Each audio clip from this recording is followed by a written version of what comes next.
আসসালামু আলাইকুম রহমতুল্লাহ। সকল চাকরির প্রত্যাশী ভাই বোনদেরকে জানাচ্ছি অল জব সকল চাকরির ফেসবুক পেজ এবং ইউটিউব চ্যানেলের পক্ষ থেকে আপনাদেরকে সুস্বাগতম।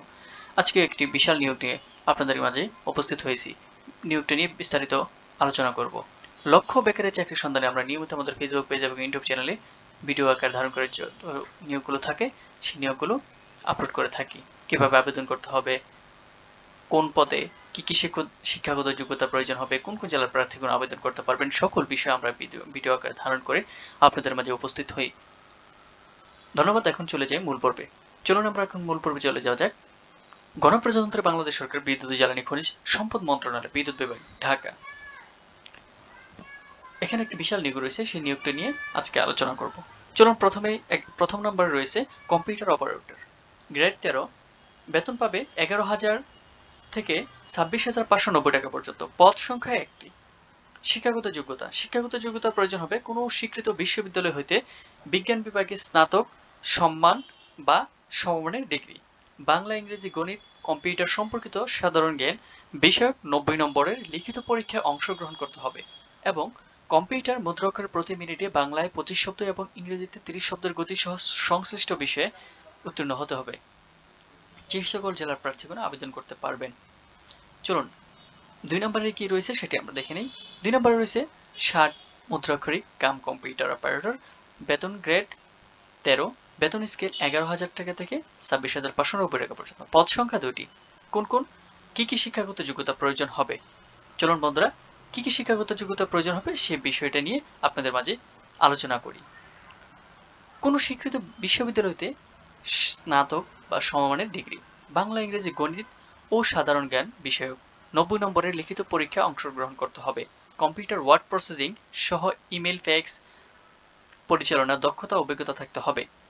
60 লিপিতে সর্বনিম্ন গতি প্রতি মিনিটে ইংরেজিতে 70 শব্দ এবং বাংলায় 45 শব্দ এবং কম্পিউটার মুদ্রাক্ষরের সর্বনিম্ন গতি প্রতি মিনিটে ইংরেজিতে 30 শব্দ এবং বাংলা 25 শব্দ। এখন যাওয়া যাক কোন কোন জেলার প্রার্থীগণ আবেদন করতে পারবেন।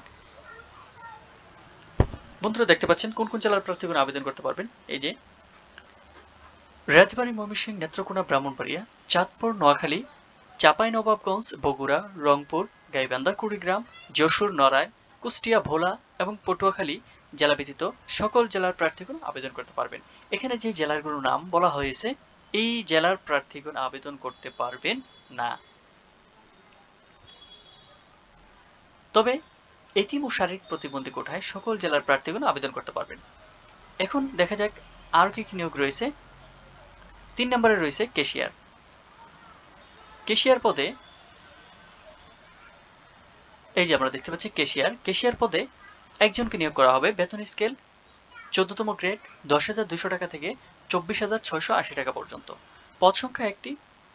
শিক্ষাগত যোগ্যতা কোন স্বীকৃত বিশ্ববিদ্যালয় হতে বাণিজ্য বিভাগে স্নাতক ডিগ্রি, বাংলা, ইংরেজি, গণিত ও সাধারণ জ্ঞান বিষয়ক 100 নম্বরের লিখিত পরীক্ষায় অংশগ্রহণ করতে হবে এবং কম্পিউটারে ওয়ার্ড প্রসেসিং সহ কম্পিউটার চালনায় দক্ষতা অভিজ্ঞতা থাকতে হবে। এই পদটিতে বাংলাদেশের সকল জেলার প্রার্থীগণ আবেদন করতে পারবেন। 4 নম্বরে রয়েছে অফিস সহকারী কাম কম্পিউটার মুদ্রাক্ষরিক, গ্রেড 16, বেতন স্কেল 9,300 থেকে 22,490 টাকা পর্যন্ত। পদ সংখ্যা 2টি। কোন কোন কি কি শিক্ষাগত যোগ্যতা প্রয়োজন হবে? কোন স্বীকৃত বোর্ড হতে উচ্চ মাধ্যমিক সার্টিফিকেট বা সমমানের পরীক্ষা উত্তীর্ণ, বাংলা, ইংরেজি, গণিত ও সাধারণ জ্ঞান বিষয়ক 90 নম্বরের লিখিত পরীক্ষায় অংশগ্রহণ করতে হবে। কম্পিউটার ওয়ার্ড প্রসেসিং সহ ইমেল, ফ্যাক্স পরিচালনার দক্ষতা থাকতে হবে। কম্পিউটার মুদ্রাক্ষর সর্বনিম্ন গতি মিনিটে ইংরেজি 20 শব্দ এবং বাংলায় 20 শব্দ। যে সকল জেলার প্রার্থীগণ আবেদন করতে পারবেন। রাজবাড়ী, ময়মনসিংহ, নেত্রকোনা, ব্রাহ্মণবাড়িয়া, চাঁদপুর, নোয়াখালী, চাঁপাইনবাবগঞ্জ, বগুড়া, রংপুর, গাইবান্ধা, কুড়িগ্রাম, যশোর, নড়াইল, কুষ্টিয়া, ভোলা ও পটুয়াখালী জেলা ব্যতীত সকল জেলার প্রার্থীগণ আবেদন করতে পারবেন।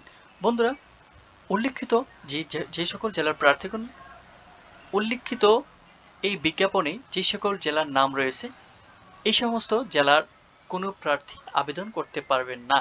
তবে এতিম ও শারীরিক প্রতিবন্ধীদের ক্ষেত্রে সকলেই আবেদন করতে পারবেন। যাদের এতিমখানায় বড় হয়েছেন অথবা যাদের এতিমখানার সার্টিফিকেট রয়েছে তারা আবেদন করতে পারবেন।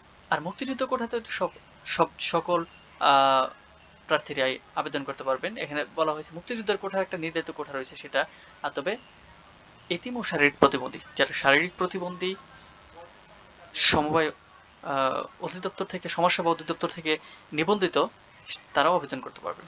চলুন সর্বশেষ কি রয়েছে সেই নিয়োগটি নিয়ে কথা বলি। 5 নম্বরে রয়েছে অফিস সহায়ক, গ্রেড 20, বেতন স্কেল 8,250 টাকা থেকে 20,010 টাকা পর্যন্ত। এখানে পদ সংখ্যা 11টি। বন্ধুরা, অফিস সহায়ক পদে 11টি পদ শূন্য রয়েছে। দেখা যাক কি কি শিক্ষাগত যোগ্যতার প্রয়োজন হবে। প্রথমে রয়েছে কোনো স্বীকৃত বোর্ড হতে মাধ্যমিক স্কুল সার্টিফিকেট বা সমমানের পরীক্ষা উত্তীর্ণ, বাংলা, ইংরেজি, গণিত ও সাধারণ জ্ঞান বিষয়ক 40 নম্বরের লিখিত পরীক্ষা অংশগ্রহণ করতে হবে। নারায়ণগঞ্জ, নরসিংদী, শরীয়তপুর, টাঙ্গাইল, জামালপুর, শেরপুর, চাঁদপুর, লক্ষ্মীপুর, পাবনা, নীলফামারী, যশোর, মাগুরা, খুলনা, সাতক্ষীরা, কুষ্টিয়া, বরিশাল, সুনামগঞ্জ, হবিগঞ্জ জেলা ব্যতীত জেলার সকল প্রার্থীগণ আবেদন করতে পারবেন। তবে এতিম ও শারীরিক প্রতিবন্ধীদের ক্ষেত্রে কোঠায় সকল জেলার প্রার্থীগণ আবেদন করতে পারবেন। আবেদন ফর্ম পূরণ করতে হবে যে ওয়েবসাইটটিতে ঢুকে, আমরা ওয়েবসাইটটি সহ আপনাদেরকে দেখে দিচ্ছি, pd.teledoc.com.bd ওয়েবসাইটে ঢুকে আপনারা আবেদন করতে পারেন।